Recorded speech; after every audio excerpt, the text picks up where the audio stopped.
Okay, so this is June exam, paper 1. We're going to start with question 1, 1.1.1, and the instruction there is simplify the following expressions.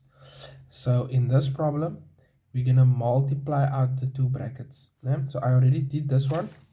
Let's just have a look at it.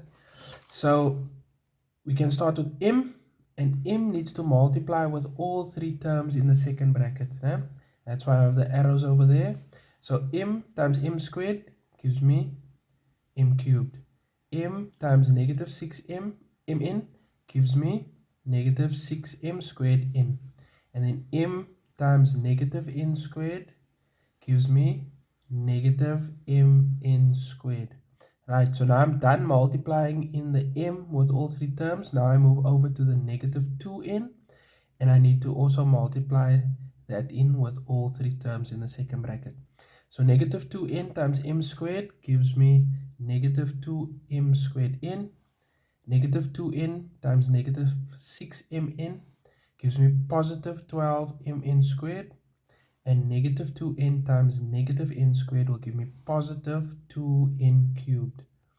Then the next step is to identify the like terms.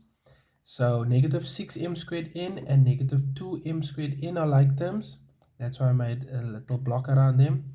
And then negative mn squared and positive 12mn squared are also like terms. Né?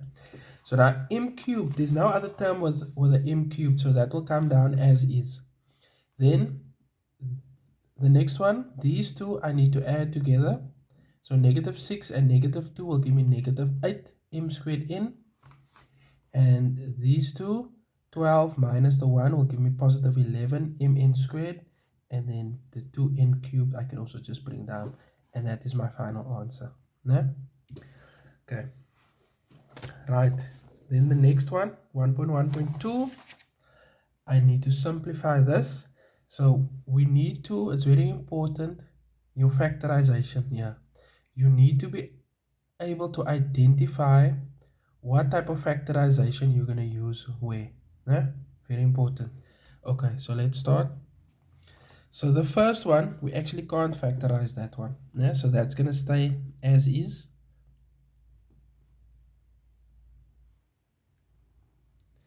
Then this expression here at the bottom is the sum of cubes. Okay, so again, like I said, it's important.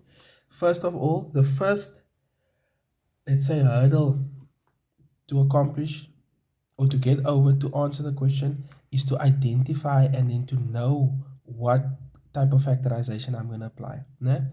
So I now saw, okay, this is the sum of cubes. Okay, now I go on to factorizing that. So for the first bracket, I must write the cube roots of both of that. So the cube root of x cubed is x plus cube root of 1 stays 1. Then for my second bracket, I'm going to use the first bracket. So in this first space over here, I must square the x. Then the sign here is going to be the opposite to what's in the first bracket. To get the middle term here, I must multiply these two terms together. 1 times x is 1x, or I can just write it as x. Then the sign at the back is always positive.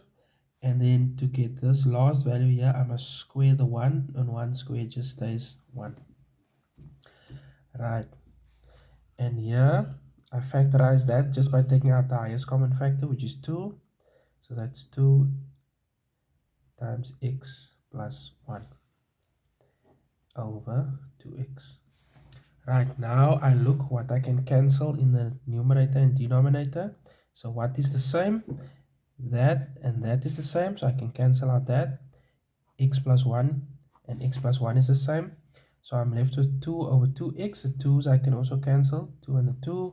So I'm left with not just x, but because x is in the denominator, it's 1 over x.